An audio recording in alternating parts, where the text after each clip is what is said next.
Hello everybody, Tikios here. Today is my first day in Season 4, so I'm going to start off with a summoning video. I'm going to do my Starlight summons first, just see if I get anything interesting. So if you see this online, I probably got something I liked. And if I don't get anything I like, I'm probably just talking to myself right now. So we'll see what happens.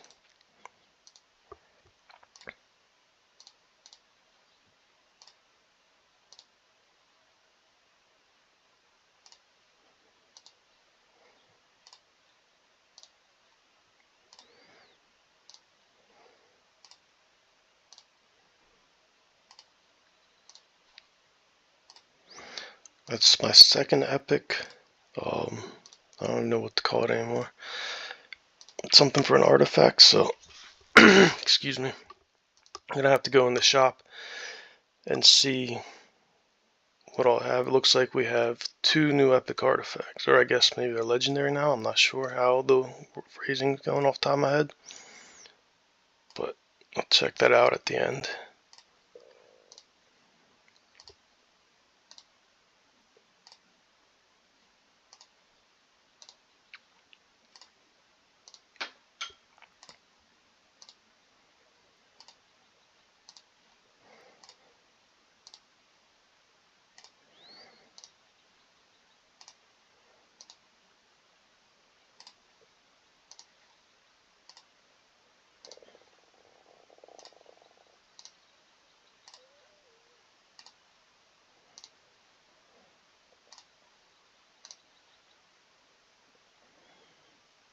Okay, so that's a new one for me. That's a Season 3 epic. I think people said she's not as great after her nerf, but we'll have to take a look at her later.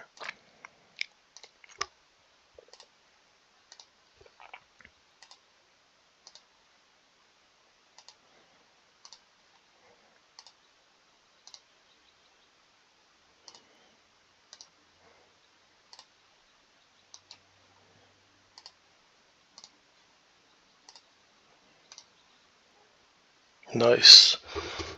Sagomir. He was one of my most wanted of the available champions. I'm really glad to get him. That's awesome. I'm real happy with that.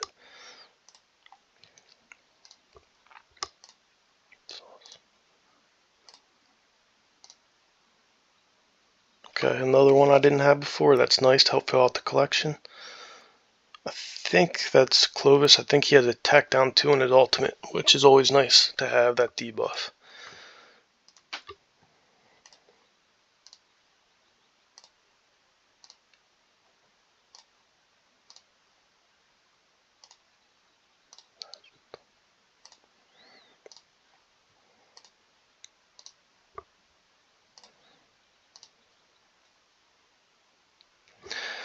Okay, this is a new Season 3 rare. I heard she's pretty good. I believe Ice Blast. That's nice. Gonna take a look at her later.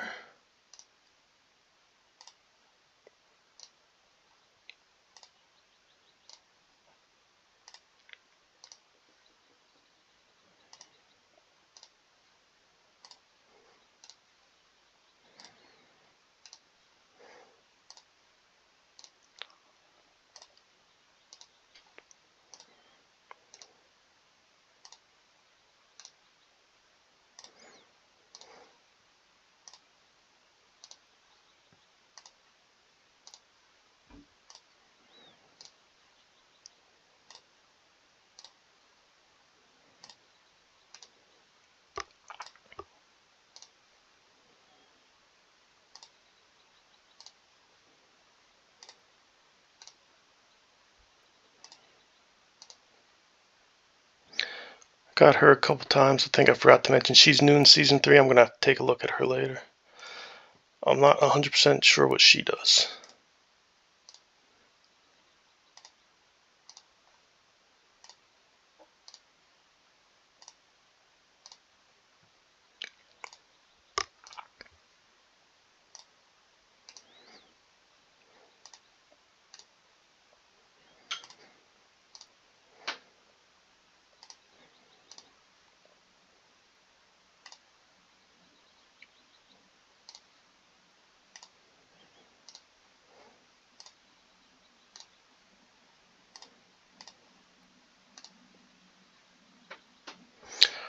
Okay, that's it for this. Let's go see those epic artifacts, because I really have no idea what they are.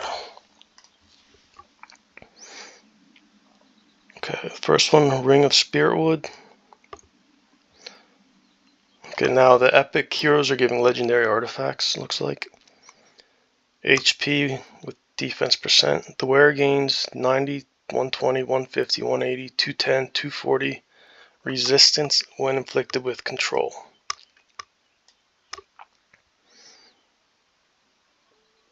Okay, that's kind of interesting. I'm not sure exactly how good that's going to do, because you kind of want that resistance before you get inflicted with control so you can resist it, but we'll go ahead and get it. Now the other one, Matriarch's Gem. Looks like a little spider with the gem as the body. Legendary attack and attack percent. The wearer gains 20, 24, 28, 32, 36, 40% crit rate. If crit rate is higher than 100%, 100% of the excess crit rate will be converted into crit damage. That's an awesome artifact. Attack percent, and when you max out, you'll get 40% crit rate. That's really good. One of the reasons, Arcane Music Box, I think that goes up to 30. I'm not sure. Okay, so that Matriarch's Gem is going to be real nice for us. Let's go to Heroes and see some of the new guys we got. And if anybody doesn't want to take a look at the heroes, that's okay. If you click away, I completely understand. So this is the only new Necro I have. Yelindra. Her passive, damage taken reduced by 15%. The proportion of damage reduction is increased to 25%. So that's just when you upgrade it. It's a support, so looks like she's going to be on the tankier side of support. Single target battle skill, strikes an enemy twice, each dealing 200% attack necrotic damage, and heals the hero by 350% attack. So, take less damage, you build her for attack, and she can self-heal. Now the ultimate's also single target. Moves to the enemy and strikes them 3 times, each dealing 250% attack necrotic damage. Dispels 2 buffs from the enemy with a 100% chance to inflict buff prohibition for 10 seconds. The skill prioritizes the enemy with the most buffs. Okay, so this is going to be nice for certain battles where you need to strip the boss of buffs. Of course, the buff prohibition is nice if they don't cleanse themselves. So the fact that this is in a rare who also will heal themselves and takes a little bit less damage is nice.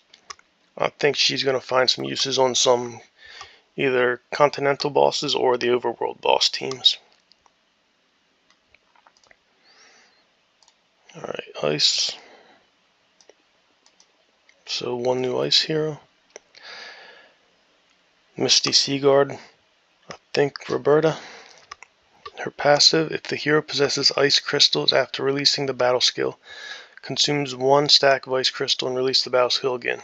So that's just the standard for all Ice Blast heroes. Single target battle skill. Shoots 2 projectiles at the enemy, each dealing 150% attack cold damage. This skill ignores 40% of the enemy's defense. If that skill consumes ice crystals, the projectiles will be enhanced, each dealing plus 180% attack cold damage.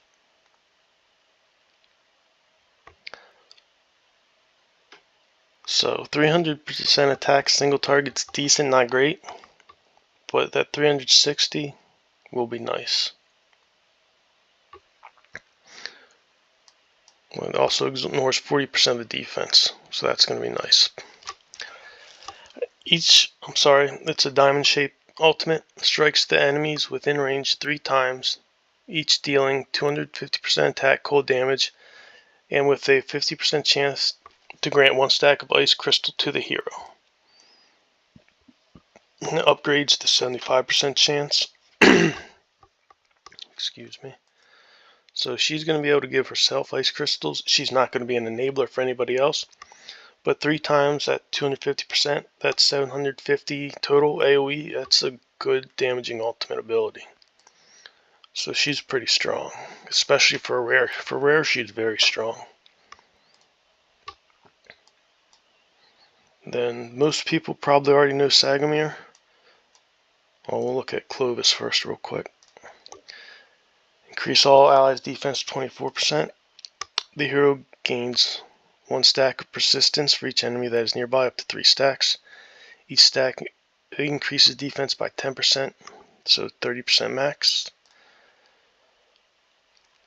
Okay, single target battle skill, 75% chance of taunting enemies for 5 seconds, gains defense up 2 for 5 seconds.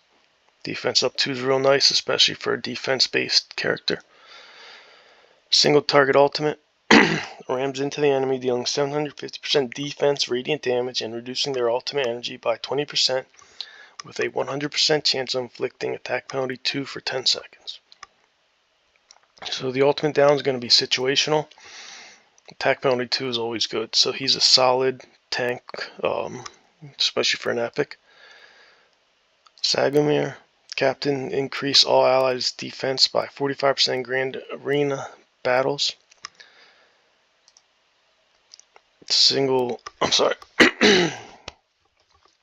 Passive is provides a carrot to the ally with the lowest current HP every 12 seconds, granting them 1 stack of recovery over time for 10 seconds, and recharging their ultimate energy by 20%. And the recovery over time restores 1.5% max HP every second. And it says the specific amount of ultimate energy is 20%. So that's a real nice passive. Rams into the enemy with the highest attack, dealing 6% max HP, 250% attack, radiant damage, and taunting this enemy for 5 seconds. Gains debuff immunity for 5 seconds and defense up 2 for 5 seconds. So taunt the enemy is good, and then debuff immunity and defense up 2 just help keep him alive. The ultimate is kind of a half diamond in front of him. I guess you call it a triangle, directional. Tramples the ground and deals 400% attack, radiant damage to enemies within range, then slashes and deals 10% max HP, 200% attack, radiant damage to enemies within range, with a 75% chance of inflicting attack penalty 2 for 10 seconds and a 75% chance of inflicting accuracy penalty 2 for 10 seconds. And you can see you can scroll that up to 100%. Attack penalty is always good, and it's a double hitter, and accuracy penalty can't hurt either. And the new Venom, I don't know if anybody has really looked at it yet, but you really want to make sure you're going to have 2 debuffs on the Venom boss, so I might end up leveling him up, because 2 debuffs on his ultimate is going to be very good against that boss. Alright, that's it for this video. Thanks everybody who joined me, I appreciate it, and good luck with your pulls.